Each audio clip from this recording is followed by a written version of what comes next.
So, Women in Manufacturing is a trade organization whose mission is to promote, support, and inspire women who have elected to pursue careers in manufacturing. The Texas chapter was formed in 2020. Right when COVID started. Great time for launching. I mean, I know Yes. we were trying to launch a startup back then. Not a great time. And so I joined WIM in 2021, right about the time I launched my business. And I have found that being a part of this organization in particular has been a tremendous help. Not only because of the business contacts that I made, but also because of the friendships that I've formed.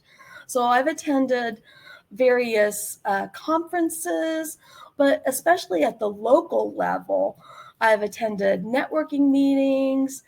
I've attended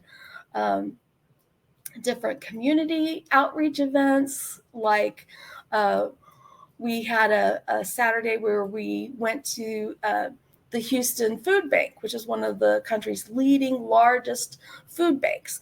And we just gave back to the community by working at the food bank.